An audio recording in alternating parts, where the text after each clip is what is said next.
So I got the guy last night the way I was instructed to, and what that means, I'm an armed bank protection officer, and I do night patrol. I did not do anything to someone. I called the police and from a vantage point and got them to show up and get the identity of someone who kept yelling at all of our guards day and night. Um, who would ask him to leave, and so I got his identity via the police, and I got the incident number. Now the bank's going to file a stay away order. So now there's with trespass when you call the police, they show up and the person can walk away and they don't trespass them. They don't give them like a police report or like an official admonition. So this when we call them, they'll come and I guess they're gonna arrest him probably once.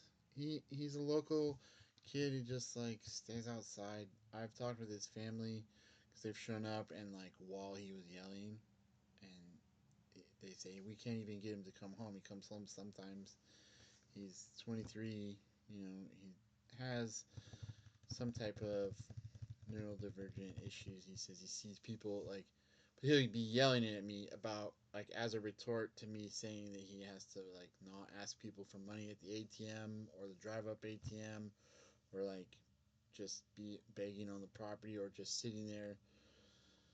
And so he's like real defiant about like walking right next to the edge where he thinks the thing is. He's like, and he'll be like smoking a cigarette that he finds in the ashtray. It's like this thing. I worked there the last year. I worked there probably 14 or 18 different weeks, whole weeks at a time. I was filling in during day shifts at these different banks when the other guards needed time off. Now I've moved to night shift, so we go to like 15 banks a night.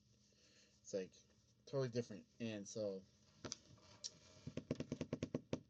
we'll see. But when I showed up there, I thought I was parked out of his range of perception. And I was sitting there and I was getting ready uh, to call the police to ask them to show up, and he walked away and he was like giving me a gotcha, gotcha, like he didn't know what I was up to. So I was instructed by my supervisor, who was instructed by the bank, to get these items in order so that they could file a stay away order. Like it's not a huge recon mission, but it's taken like 15 different of these reports at night and during the day, and pictures of the kid yelling at our guards. So you have to send him into all these managers and like out of state. I mean, it's a process, but I mean, it doesn't. It's not really that difficult of a thing if you just have a stack of pictures from different days and you're a small business owner. It doesn't take all this work, but it's a really large security guard business and it's a really large bank, so they just do everything by the book. They don't want any liability in reducing their liability by getting someone to stop coming to the property. So um, I guess that's it. But yeah, so he was walking away, and I did my regular patrol, and I was leaving. I decided to double back around the far side of the little strip mall that's around the bank, and turn around the other way to see where he like maybe had walked to, and he was like sneaking back through the bushes to go sleep exactly where I found him in the first place. So I went all the way around. I let him see me leave, and I went to the far side out of his view and turned back in, parked, and walked through. Watched him the whole time. Called the police. Just kind of over the hedge. And when they showed up, persistence got him. It wasn't like a huge military victory. It's just that my supervisor asked me to get his identity and to get a police incident number, and I got those two things. So, whatever. So stay away order. This should be an interesting little thing. It could be like a type of subcontracting in the security industry because it took out 2 of our hours. Got back just in time. The Saturday morning patrol is easier. Quarter or like 1/3 of the county or something doesn't have work. I don't know. So traffic's nicer and everything.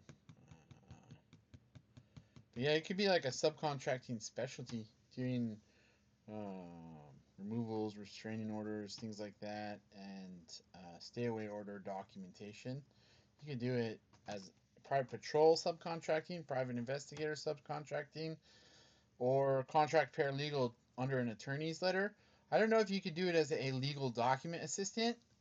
Maybe you could do it as unlawful detainer assistant, but I mean, it could be a subcontracting niche.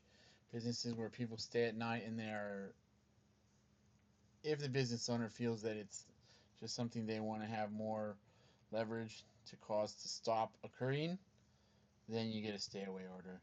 It's not the same as restraining order. It's for the property itself. A restraining order is a person stay away from a person themselves. So you're restrained from going near a person. Stay away is the property. So we'll see. Maybe he'll go to jail one little time. Maybe it won't be a big deal.